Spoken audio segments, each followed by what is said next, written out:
All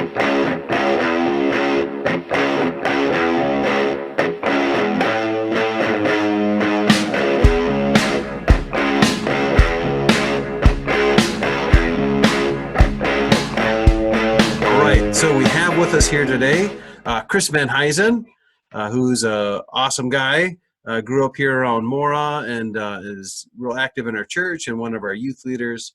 So I thought it'd be fun for us to hear from Chris today. So welcome, All right. Chris. Hello. So, Chris, did you do youth group as a kid, and what was that like? Yes, I did. I started, I think, around when I was 14, when we first started coming to Emmanuel. All my life, I grew up going to Isle Evangelical Free Church, and they really didn't have much for youth. And then when we started going to Emmanuel Baptist, then yeah, I started going to youth group and enjoyed it quite a bit. A lot of connections were made with fellow kids my age, which is the main reason we switched from the Isle Church to the Mora Church, is there wasn't much for the kids that, I went to school in Mora, so those same kids were then a lot of them were at the Emmanuel's youth, so that's drew us that direction, so as a family. So. Okay, great. Maybe you could share a bit about when you became a Christian, or sort of when you started to dig into your faith and grow that I probably way. became a Christian as far back as I can remember. You kind of grew up in a Christian family, and it was something that you always were. But there were multiple points through my life where you had a reaffirmation, or it became more my own and not my parents. Because growing up as a Christian, you just always kind of assumed that that's what you were. But then, like in youth group, there were a couple of times where we went. I think we went to some sort of conference down at the Metrodome, which there was an altar call, and I went forward for that. Okay. And then there was there plenty of times throughout my life where you kind of reaffirm or reestablish, re-up more or less. Right. Not that you're necessarily becoming a new Christian, you just want to do it better. Yeah. So. Yeah, I think when we're very young, we sort of believe what we're told and do what we say, but then as we grow older and think for ourselves, there's different times where we begin to make the faith our own. And It's ours, yes. Yeah, that's awesome.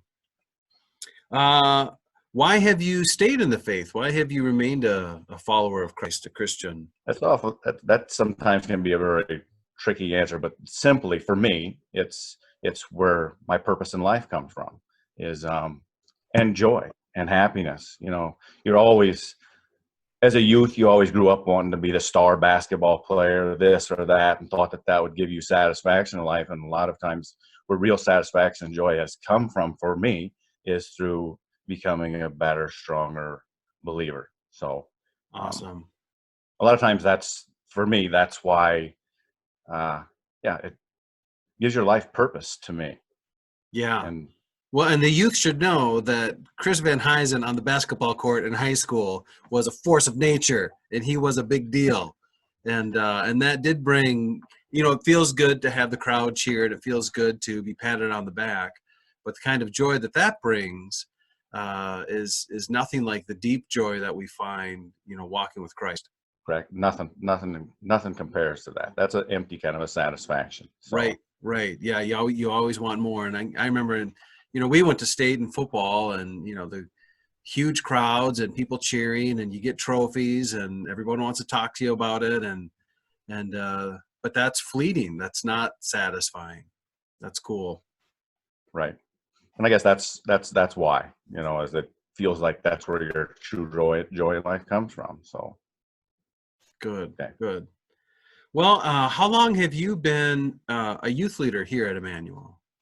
It's probably only been about a year, I think, or so, Okay. that I've been a youth leader here. Prior to. Yeah, that's right. When I came, Carrie was helping, and then you. Right, Carrie was already here, and then right, and then prior to that, Carrie and I, when we first got married, we tried our hand at doing youth group at the church that I grew up in before I switched to Emmanuel, which we did that for about a year and a half, where we were actually youth leaders, which was a pretty small youth group, but it was quite quite enjoyable for the two of us. So Good. Yeah. What was your favorite part about it?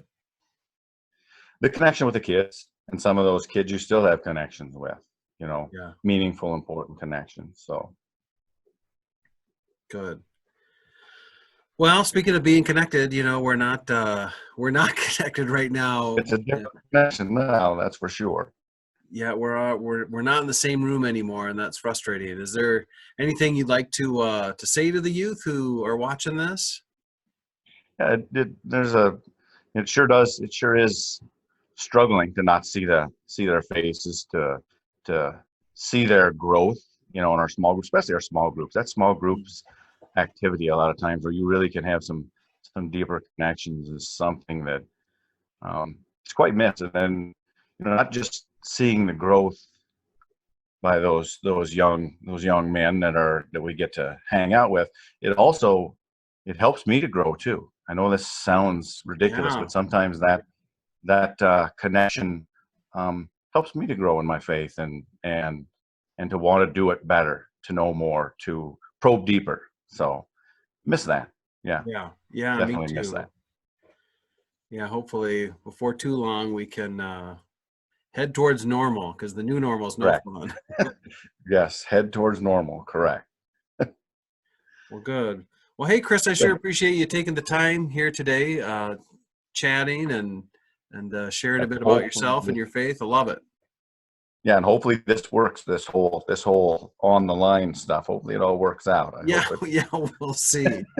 Yeah, And if sounds it good. doesn't, if we need to do something else, we'll, more than willing to try something else too, Dave. If you need Yeah, to just put my picture up and talk to me on the phone, or right. you know, Yeah, I've got some whatever you other need. ideas too. Okay, So, cool. Well, thanks, all right. Dave. Yeah, yeah, we'll talk to you later. Sounds great. See ya. All right, see you. Bye bye.